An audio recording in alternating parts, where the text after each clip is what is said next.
Essa aula está sendo gravada para ser disponibilizada para vocês lá no portal do AVA posteriormente. Hoje nós vamos dar continuidade ao conteúdo programado. Vamos falar sobre manejo de proteção dos solos tropicais. Aqui eu apresento para vocês, se vocês puderem observar, alguns livros que são interessantes, se possível, estarem lendo em referente à questão de manejo do solo. Por que é importante ler sobre o assunto? Pessoal, existe uma gama de informações que vão favorecer o seu conhecimento referente a este trabalho. Lembre-se que o manejo do solo é estritamente importante. Por que ele é importante? Porque é ele que vai definir como que você vai trabalhar cada tipo de solo. E lembre-se que nós temos uma gama de classes de solo. Cada classe de solo existe o quê? Existe uma forma de ser trabalhada adequadamente para se obter o potencial de produtividade. Até que estivemos preocupados em conhecer os problemas causados pelo mau uso do solo, além de identificar o motivo e o grau de degradação ocasionado. Ou seja, identificamos os danos aos agroecossistemas tropicais pelo uso indiscriminado de máquinas agrícolas, adubação mineral e defensivos. Agora, passaremos a conhecer as técnicas que contribuem para a conservação do solo. Temos de entender que os países tropicais não conseguirão acompanhar os índices de produtividade dos países de clima temperado. E muitos, dependendo do manejo, em algumas áreas, houve até mesmo redução da produção. Então, conhecer as características do ambiente tropical é fundamental para a utilização sustentável dos recursos naturais. Tudo bem até aqui? Beleza, Rocha. Mas quais as características básicas dos solos tropicais? Aqui eu apresento a vocês algumas características que são alta pluviosidade, elevada temperatura, ou seja, alto índice de insolação, solos permanentemente cobertos, alta reciclagem biológica de nutrientes e alta biodiversidade do solo. Se vocês observarem algumas imagens aqui, elas demonstram claramente como é a nossa relação do nosso ambiente tropical. Chove muito, o sol é muito constante, a própria natureza por si só sempre mantém o solo coberto de alguma forma. Existe uma função ambiental do próprio solo, ou seja, em relação à ciclagem de nutrientes, com o auxílio de quem? Com o auxílio biológico.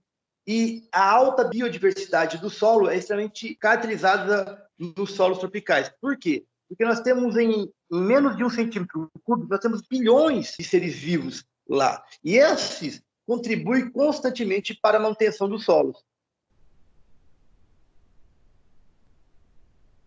Uma dica: solos tropicais são, na sua maioria, velhos, muito intemperizados. Consequentemente, apresentam baixa fertilidade natural e têm grande dependência da matéria orgânica do solo.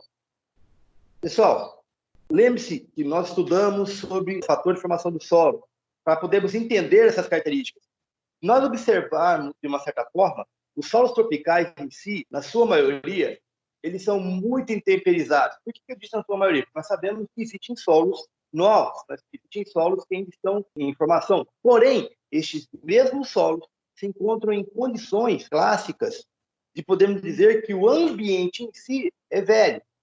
Por quê? Porque são ambientes que ocasionaram a perda de solo. São ambientes ao qual já ocorreu o processo de degradação muito intensivo. Por exemplo, a Baixada Cuiabana.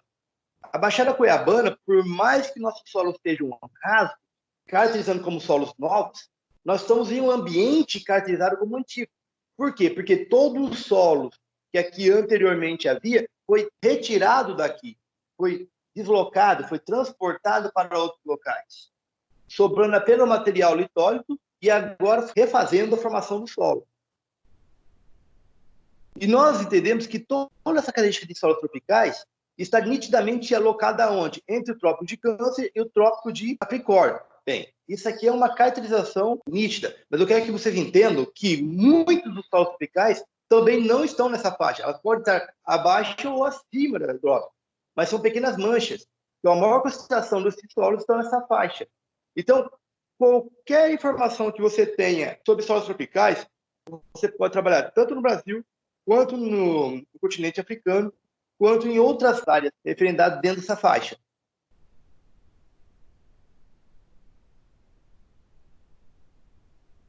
Mas práticas conservacionistas, o que são elas? As práticas conservacionistas visam o controle das perdas de solo e de água em terras utilizadas para fins... Professor, solos tropicais, então, o nosso é o solo tropical? O nosso solo brasileiro? Como que é? Não entendi bem. Todo o solo brasileiro? Não, ou é por região isso aí? Não. Lembre-se que somente os solos que estão dentro das faixas dos trópicos. Os solos que estão dentro das faixas do trópico praticamente agrupa a maioria dos solos brasileiros. Ok? Porém, nós temos a região do sul. A região sul brasileira. A região sul brasileira está abaixo do trópico. Consequentemente, ele se enquadra em características de solos temperados. Entendi. Entendeu? Uhum. Voltando. O que são práticas conservacionistas? As práticas conservacionistas visam o controle das perdas de solo e da água em terras utilizadas para fins agrícolas, objetivando a maximização do lucro sem diminuir a capacidade produtiva do solo. A primeira atividade para uma adequada conservação do solo é a ocupação da área de acordo com a sua capacidade de uso, otimizando o seu aproveitamento. E, neste contexto, as práticas de manejos favoráveis ao controle da erosão são aquelas que melhoram a capacidade de infiltração de água no solo, diminuem o escoamento superficial e favorecem a formação de agregados e reduzem o impacto das gotas da chuva.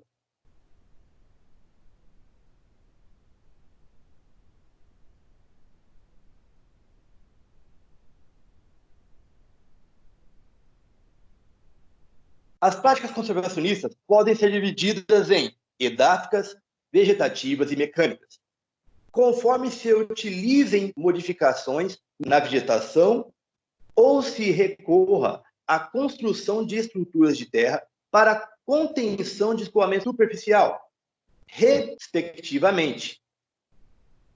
Cada uma dessas práticas resolve apenas parcialmente o problema e, para que a solução seja realmente eficiente, elas devem ser aplicadas simultaneamente. Lembre-se, eu sempre disse isso a você, é melhor você pecar para mais do que pecar para menos. Se uma delas falhar, outra vai resolver o problema. Então, sempre é importante trabalharmos com mais de uma prática simultaneamente. Bem, aqui vamos falar um pouquinho sobre as práticas de caráter edáfico. Estas são aquelas que, com modificações no sistema de cultivo, além do controle de erosão, mantêm-se ou melhoram a fertilidade do solo. Ou seja, visam a manutenção ou melhoria da fertilidade do solo. E as principais práticas edáficas são: primeiro, o ajuste à capacidade de uso do solo, que é uma prática fundamental, devendo servir de base para qualquer programa conservacionista. Esta consiste em fazer a distribuição da exploração agropecuária de acordo com a capacidade de uso das terras. Um solo que apresenta limitação por declive, por exemplo, é indicado para pastagem ou para floresta. Mesmo com a adoção de uma série de práticas conservacionistas, seria extremamente difícil mantê-lo cultivando culturas anuais sem risco de sua danificação.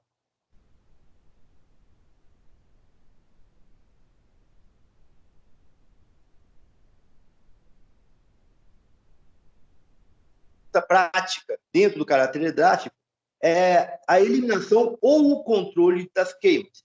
A queima, após a derrubada, até certo ponto é justificável, pois é feita só uma vez e a finalidade é o desimpedimento do terreno. Devem, portanto, ser tomadas as devidas precauções para se evitar a disseminação do fogo para outras áreas. No caso do milho, por exemplo, a queima dos restos de cultura deve ser evitada, principalmente quando a cultura for instalada em solo sujeito à erosão. Este assunto será abordado posteriormente com mais detalhes.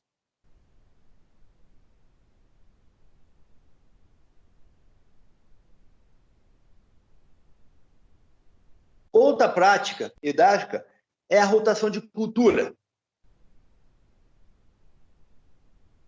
É uma técnica agrícola que alterna de maneira ordenada e planejada diferentes culturas em uma mesma área, em um dado período. Esta técnica de plantio tem como objetivo a conservação do solo e, consequentemente, a redução de sua exaustão. Nessa prática, por exemplo, uma espécie vegetal não é repetida na mesma área ao longo de um período estabelecido. É viável que se alternem espécies de sistemas radiculares, raízes diferentes, a fim de amenizar o efeito da compactação do solo.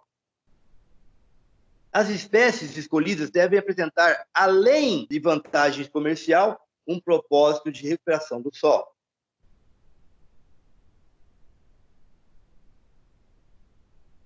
Por que é importante fazer rotação de cultura?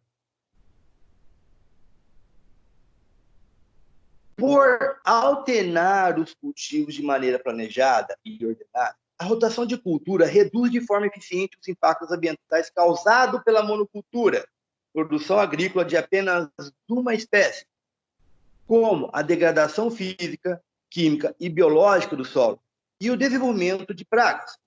Portanto, essa técnica de plantio, além de favorecer a conservação do solo, aumenta a produtividade e reduz a ocorrência de pragas.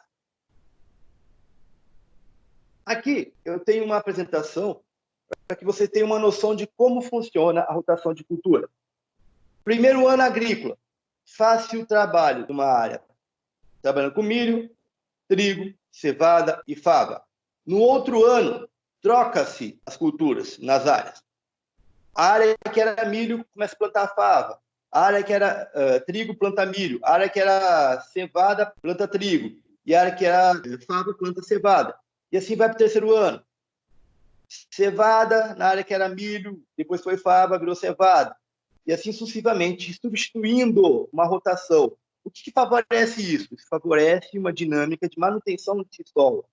Exatamente por quê? Porque cada espécie apresenta uma característica específica no seu desenvolvimento radicular e principalmente na forma de adsorção e absorção de nutrientes.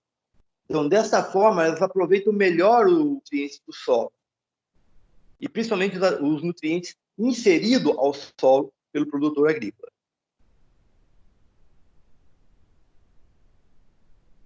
Aqui eu tenho um outro exemplo de rotação de cultura. Ou seja, soja, milho, safrinha, mais crotalária. Aí no outro ano, soja, milho, safrinha e braquiária. Aí um ano especificamente só braquiária. Depois vem soja com cobertura. Posteriormente, no outro ano, soja, milho, safrinha e crotalária. Se possível, entrado com nabo, que é pouco difícil aqui para a nossa região, mas é interessante.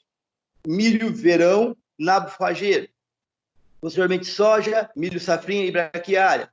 Soja, depois consórcio de cobertura. Então, o que você está fazendo aqui? Você está modificando uma safra para outra as espécies vegetais, mantendo um padrão, neste caso, que é a cultura da soja de interesse econômico. O importante é que você tenha uma diversificação de culturas para que a mesma mantenha uma biodiversidade biológica no solo. Ok? Ok.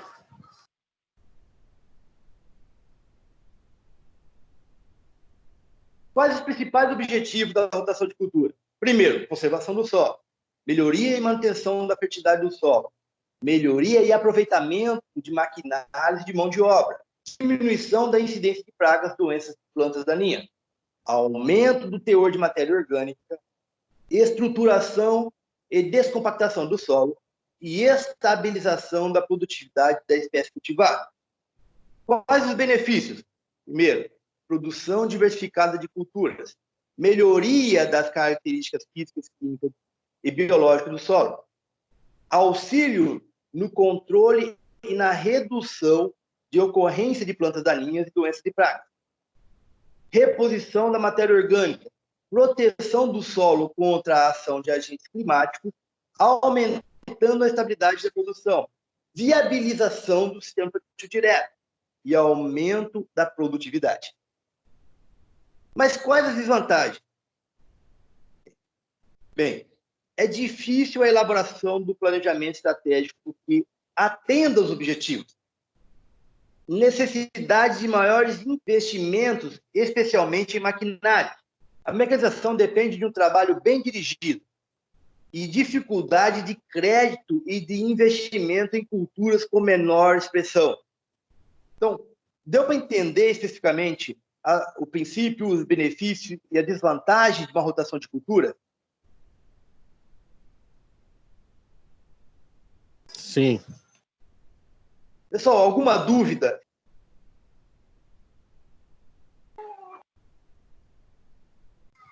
Não. Vamos lá, então. Continuando. A adubação verde consiste na incorporação de plantas especialmente cultivadas para esse fim, ou restos de plantas forrageiras e ervas daninhas do solo, sendo esta uma das formas mais baratas e acessíveis de se repor a matéria orgânica no solo, melhorando suas características físicas e estimulando os processos químicos e biológicos. A adoção da adubação verde proporciona aumento na infiltração e retenção de água no solo, o que é importante no ponto de vista conservacionista, além de ocasionar melhoria na fertilidade do solo, para que este tipo de prática geralmente são cultivadas plantas forrageiras, que podem ser aproveitadas pelos animais e leguminosas, que são responsáveis também pela fixação de nitrogênio no solo. As principais culturas utilizadas nessa prática são milheto, sorgo, mucuna preta, feijão, alpi, leucena, entre outras. Mas por que fazer adubação verde? Esta prática possibilita a recuperação e a manutenção e melhoria dos atributos físicos, químicos e biológicos do solo, trazendo produtividade e redução de custos com a adubação química e o controle de nematóides. Ok? Aqui eu apresento para vocês algumas características de algumas espécies utilizadas na adubação verde. Nós temos aqui a crotalária, o feijão de porco, o girassol, o guandu, o labi-labi, o milheto, o milho, o mucunanã, mucuna preta, sorgo. Isso aqui para a espécie de verão. E temos também a espécie de inverno. Aveia branca, aveia preta, centro, chirraro, entre outras aqui dentro. Lembrando, pessoal, que as espécies de verão são as que mais comumente são utilizadas na nossa região. E olha que bacana. A crotalária, por exemplo, ela produz uma massa verde que varia em torno de 21 a 60 toneladas por hectare. A sua massa seca, o que vai ficar lá para nós, para poder utilizar na cobertura e produção de matéria orgânica, vai de 10 a 15 toneladas por hectare. A sua relação CN, carbono e nitrogênio, é entre 17 a 19. E o nitrogênio fixado é em torno de 150 a 400 quilogramas por hectare ano. Então, tem uma vantagem muito boa utilizar ela, porque você vai ter uma boa fixação de nitrogênio.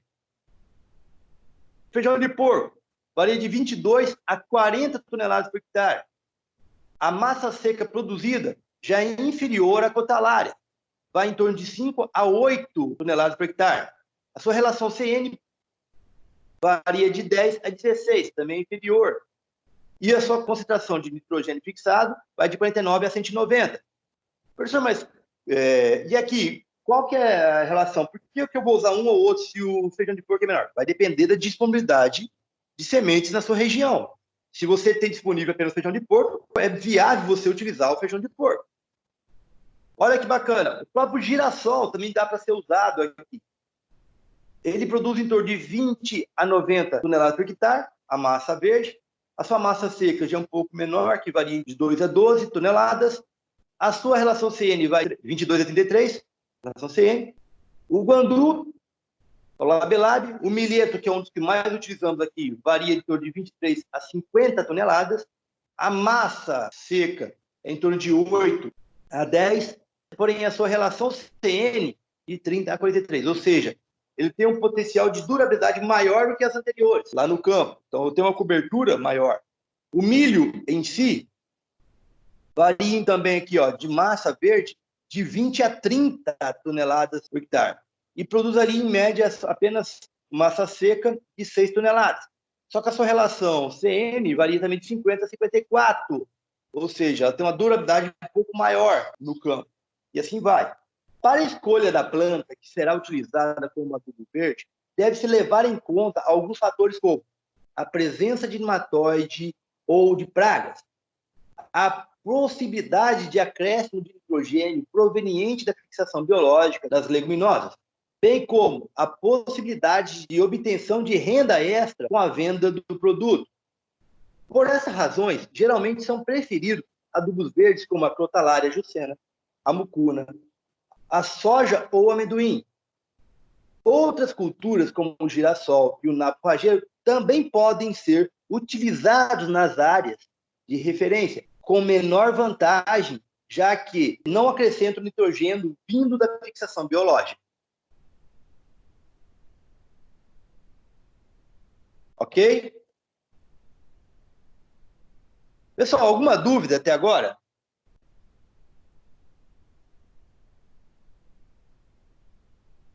Até o momento nenhum. Okay. Não, professor.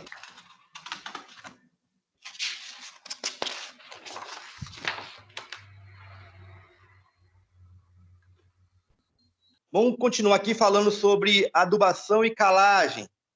Ok? São necessárias para repor regularmente os nutrientes retirados pelas culturas, de forma a manter um nível adequado desses elementos, uma vez que o solo quimicamente pobre ocasiona a queda de rendimento das culturas e, consequentemente, a redução no nível de proteção do solo. O uso de esterco ainda auxilia na melhoria das características físicas do solo. Também o uso de calcário deve ser feito sempre que o pH do solo estiver muito baixo, pois a acidez excessiva prejudica a absorção de muitos elementos essenciais para o desenvolvimento das plantas. E, por fim, a aplicação de adubo e calagem, de acordo com a necessidade da cultura, reduz os riscos de degradação do meio ambiente.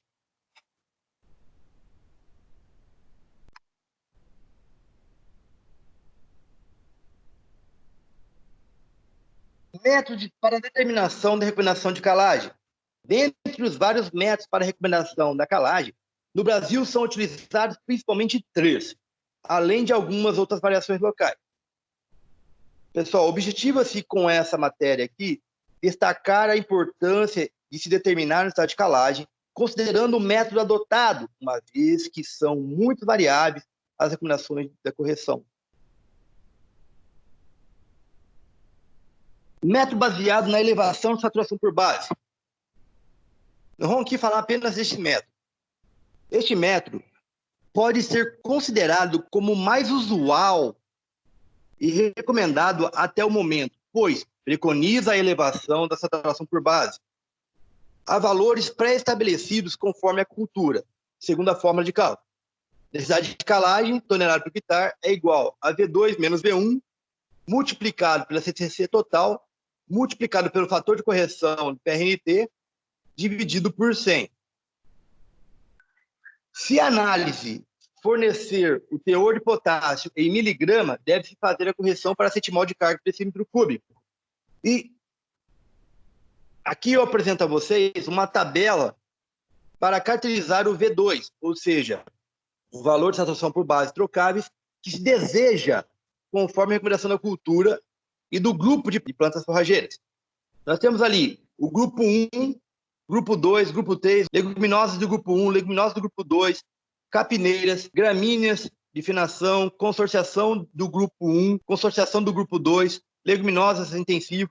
Então, todas elas vão variar ali dentro para formação, manutenção, dose maior para aplicar, ou seja, o que são doses maiores para se aplicar? Não deve se ultrapassar essas dosagens para esse tipo de cultura aqui. Vou dar um exemplo aqui, a leguminosa de grupo 1, que vem ser a soja. Ou seja, a soja está dentro da leguminosa de grupo 1, que vai variar o quê? Em torno máximo de formação, 70% saturação por base, ou para manutenção de 50% a saturação por base. Pessoal, nós temos em vista que no estado do Mato Grosso nós temos utilizado saturação por base para a soja de 50%.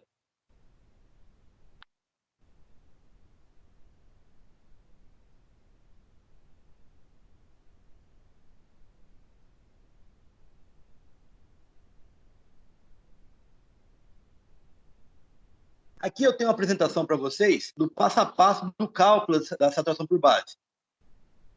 Partindo do princípio que o teor de argila é em torno de 25%, o resultado de uma análise de solo baseado no teor de cálcio, magnésio, potássio, presença de sódio, se o sim tiver.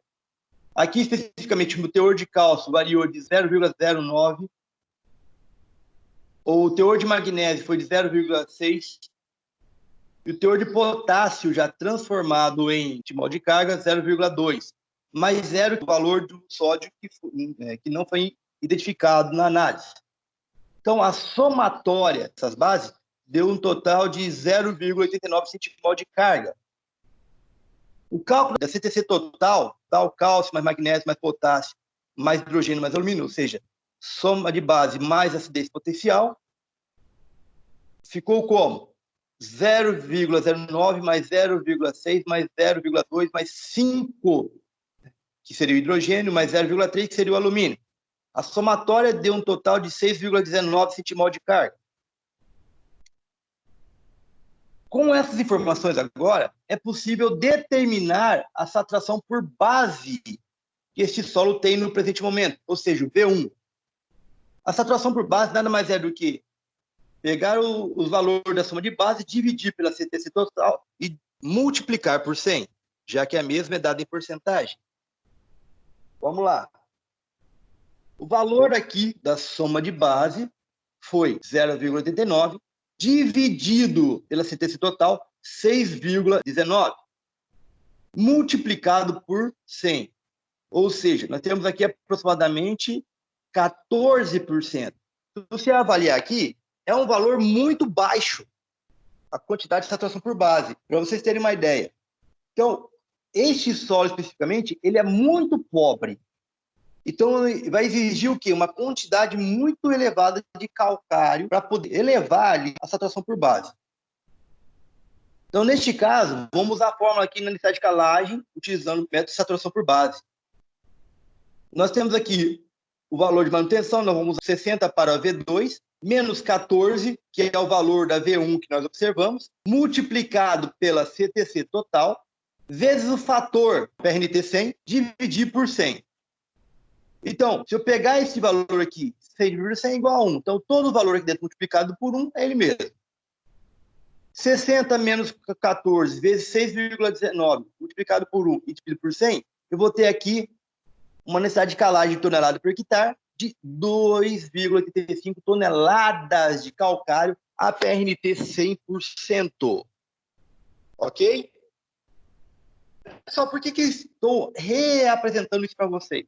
Porque, uma vez que você se propor a realizar uma recomendação, ela tem que ser muito bem feita, baseada no resultado das análises de solo realizadas pelo laboratório, de forma confiável, para que você possa inserir, adicionar, incluir as recomendações ao solo, e assim você obter a resposta, pelo menos, próxima do esperado.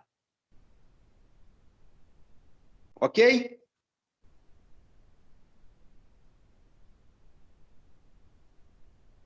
A avaliação da fertilidade do solo conforme as classes de interpretação. Baseado na interpretação da análise de solo, eu posso utilizar as tabelas de recomendação. Aqui eu estou usando apenas algumas tabelas, algumas recomendações. Por exemplo, a do Souza, et al., Cerrado, correção e adubação do solo. Aqui, se eu tenho um valor específico do teor de fósforo da análise de solo, lembrando que anteriormente nós havíamos escrito que o teor de argila estava em torno de 25%, ele se encantaria onde? Ó, o teor de argila, de baixo para cima, estaria na segunda faixa, de 21 a 40. Eu teria que verificar o valor do fósforo obtido. Digamos que o teor de fósforo obtido na análise seja ali de 4 miligramas por quilograma. Miligrama por ppm é praticamente equivalente. Então, 4 estaria na faixa de muito baixo.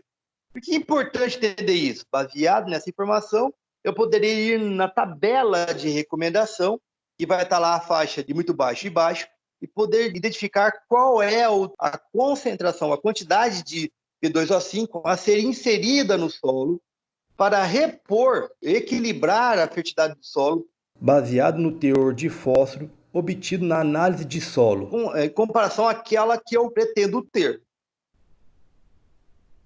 Aqui eu tenho também a interpretação da análise do solo e recomendação de adubação corretiva total do potássio, a lanço e a adubação corretiva gradual do potássio no sucro e plantio, de acordo com a disponibilidade do potássio em solo de cerrado. Aqui eu vou ter uma variação em ppm ou miligrama por decilitro e a interpretação para teor de argila menor que 20%, teor de argila acima de 20%. No nosso caso, lá era maior que 25%, então ela estaria nessa faixa, na faixa 2 aqui. Neste caso, hipoteticamente, se o teor de potássio ficasse em torno de 40 miligramas, então ela estaria na segunda faixa aqui, considerada como médio, 26 a 50. Então, se eu fosse utilizar uma adubação corretiva, eu utilizaria apenas 50 kg de K2O por hectare. Se eu utilizasse uma adubação corretiva gradual, eu aplicaria 60 kg por hectare. Ok até aqui?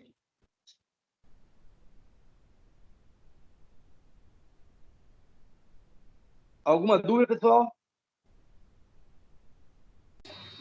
Não. Não, professor, tem que ler mais, exercitar. Depois retoma lá. Pessoal, é o seguinte, deixa eu explicar a vocês. Eu recomendo vocês a utilizarem o livro Cerrado, Correção e Adubação do Solo, ok? Ele é bem interessante, por quê? Porque ele fala um pouco sobre conservação do solo, ele fala um pouco sobre gênese, né? E ele especifica claramente o modelo mais apropriado para a recomendação de adubação para o Cerrado Mato-Grossense. Por quê? Porque ele é a recomendação baseada na Embrapa. Ok? Ok. Pessoal, agora eu estou mostrando aqui, ó, olha que bacana, um agrupamento das recomendações utilizadas, né, na recomendação de adubação segundo alguns principais manuais usuais do país, em quilograma por hectare. Para milho, nitrogênio, P2O5 e K2O, e para soja, P2O5 e K2O. Por que soja não tem nitrogênio? Pela simples convenção que nós sabemos que ela tem uma associação direta com o risóbio. E, consequentemente, ela trabalha a simbiose, e o risóbio, nesse caso, acaba suprindo a ela a quantidade de nitrogênio necessária. Bem, são descritos na tabela as indicações de adubação para as culturas agrícolas analisadas, considerando algumas das principais tabelas de adubação utilizadas no Brasil. Aqui nós temos quem? O Souza e Lobato, que é justamente o livro que eu acabei de citar a vocês.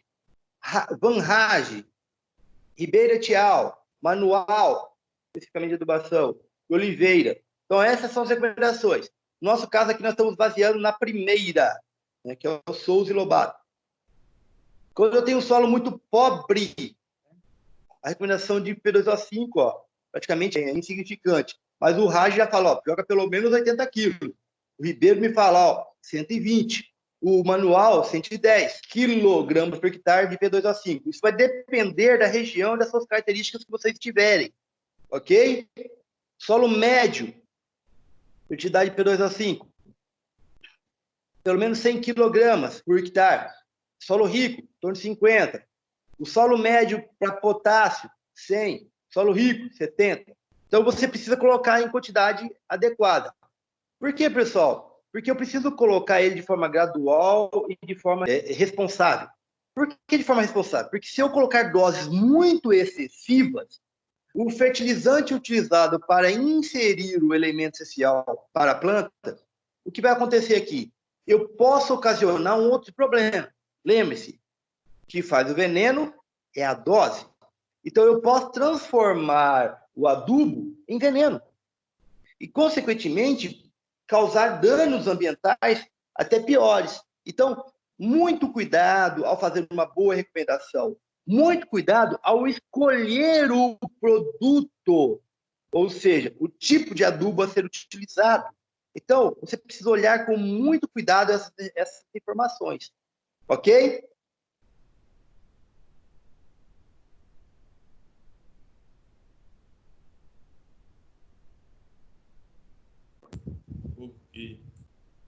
Aqui eu apresento para vocês uma outra tabela de interpretação dos resultados de análise do solo.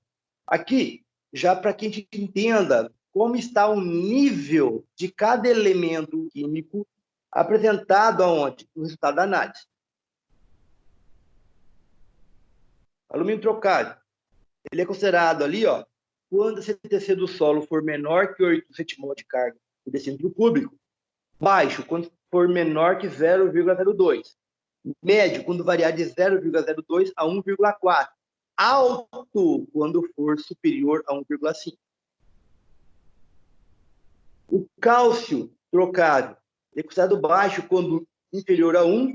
Médio, quando variar de 1 a 2. Alto, quando for superior a 2 centimol de carga. O magnésio, por sua vez, é considerado baixo quando for inferior a 0,4. Médio quando variar de 0,4 a 0,8 e alto superior a 0,8. O carbono orgânico referente à matéria orgânica, vamos falar aqui de matéria orgânica especificamente, ela varia o quê? Ó, é considerado baixo quando menor que 15 gramas por decímetro cúbico. Se transformar isso aqui para porcentagem, é 1,5. Médio de 15 a 25 e alto acima de 25. A saturação na CTC, ou seja, você observar o valor da saturação na CTC, ou seja, a saturação de cálcio, saturação de magnésio, saturação de potássio, a mesma pode ser considerada baixa, por exemplo, para cálcio, inferior a 26, médio de 26 a 34, alto acima de 34.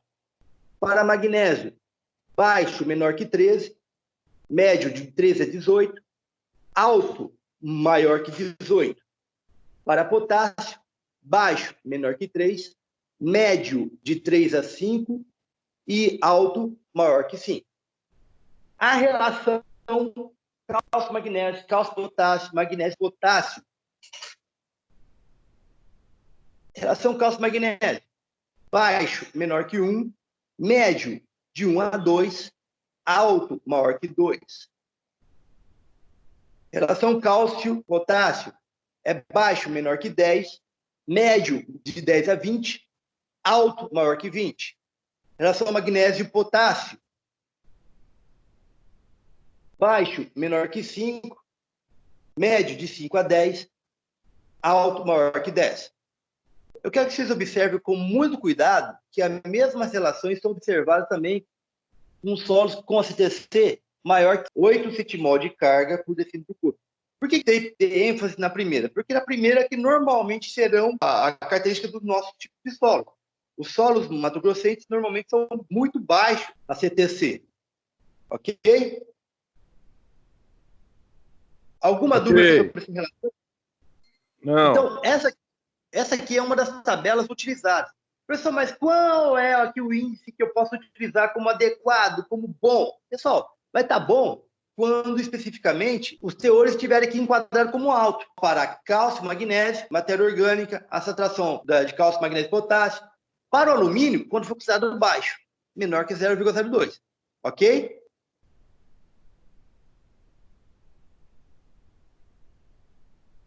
Por que é importante entender isso? Porque estas são informações que vão favorecer a gente tomar decisões em relação a se vai ser necessário realmente fazer uma adubação ou não.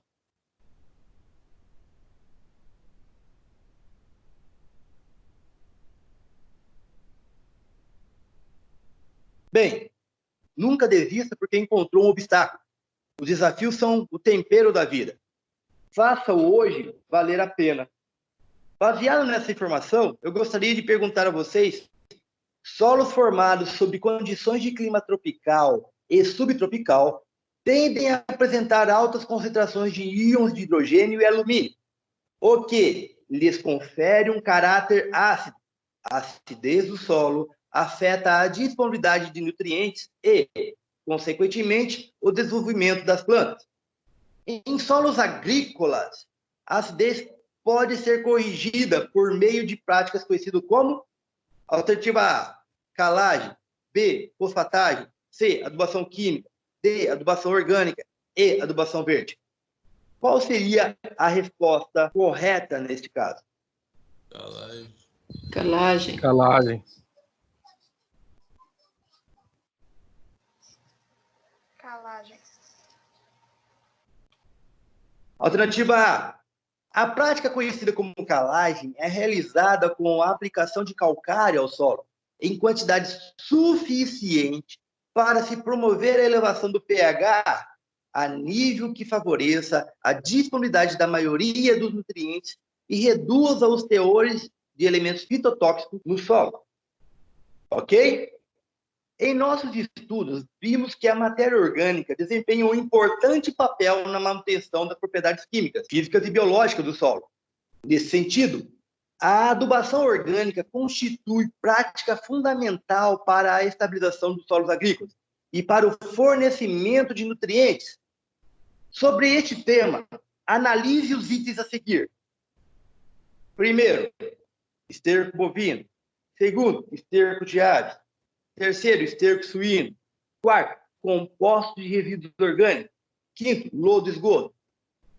Podem ser utilizados como adubo orgânico os materiais apresentados nos itens. Alternativa A, apenas 2 e 4. Alternativa B, apenas 1, 2 e 4. Alternativa C, apenas 1, 2, 3 e 4. Alternativa D, apenas 2, 3, 4 e 5. Alternativa E, 1, 2, 3, 4 e 5. Qual seria a resposta? Alternativa C. C.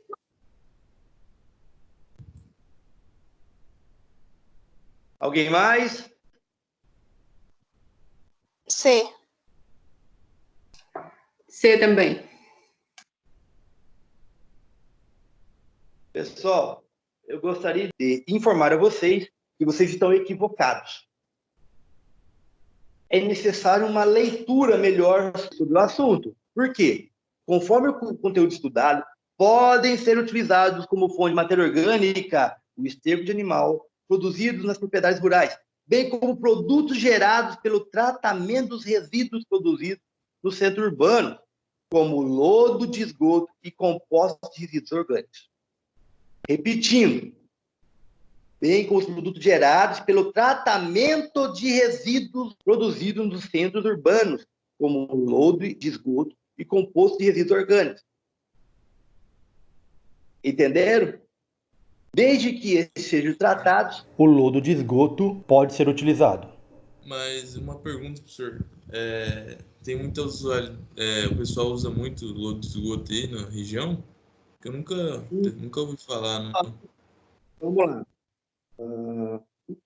Em muitas regiões do Brasil, tem se utilizado lodo de esgoto. Na nossa região em si, praticamente eu também não tenho ouvido falar. Por quê? Porque nós não temos um centro de tratamento de lodo de esgoto.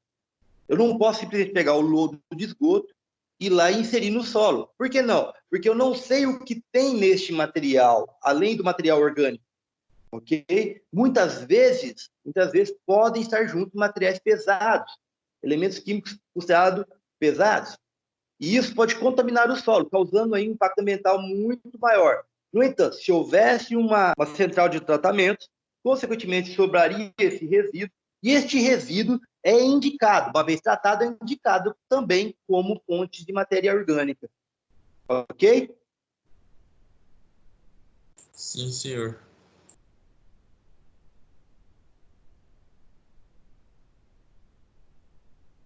Terceira questão.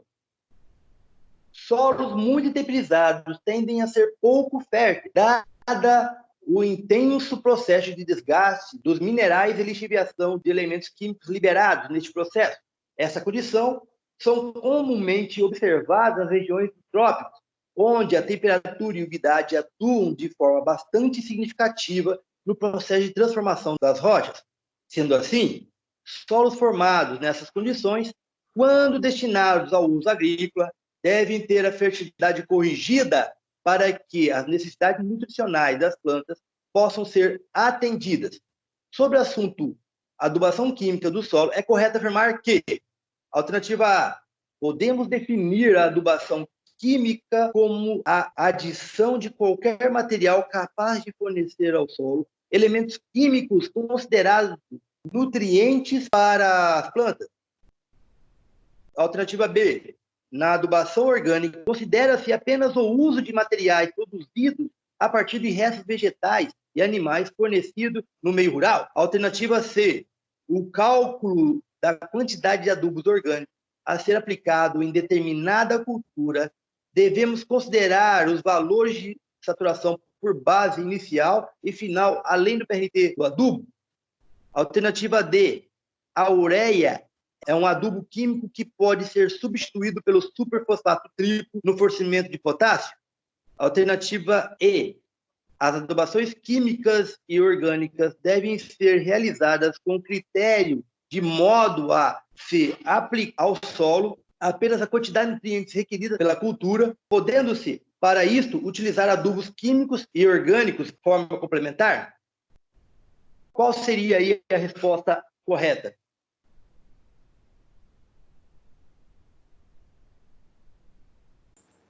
É, alternativa Eu acho aí. essa aí. Alternativa aí, professor. Aí.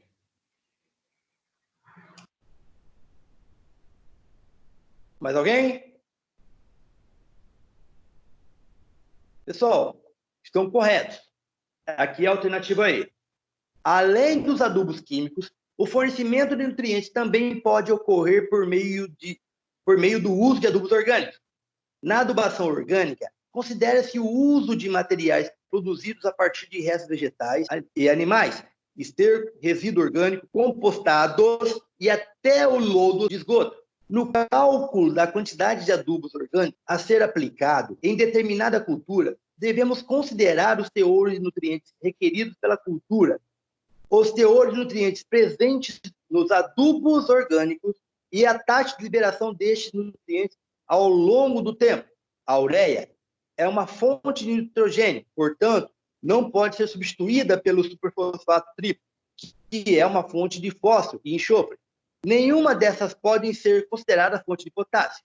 Por fim, as adubações químicas e orgânicas devem ser realizadas com critério, de modo a se aplicar ao solo apenas a quantidade de nutrientes requerida pela planta, podendo-se, para isso, utilizar adubos químicos e orgânicos de forma complementar.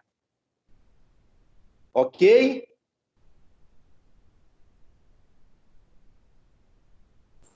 Ok. Pessoal, alguma pergunta? No material disponibilizado para a gente tem referente ao cálculo de adubo orgânico, essas coisas? Pessoal, tem. Lá no livro tem. Quem lê o livro? Unidade 3.1. 3.2. Não, 3 eu não li. Ok, lá nessa unidade é para ter. Tá, beleza.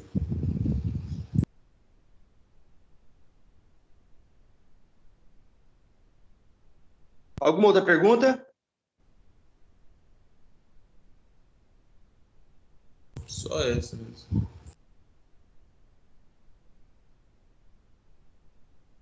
Alguém mais? Não. Não.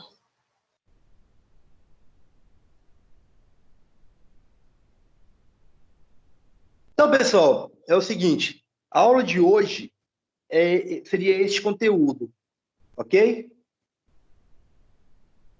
Alguém tem alguma dúvida?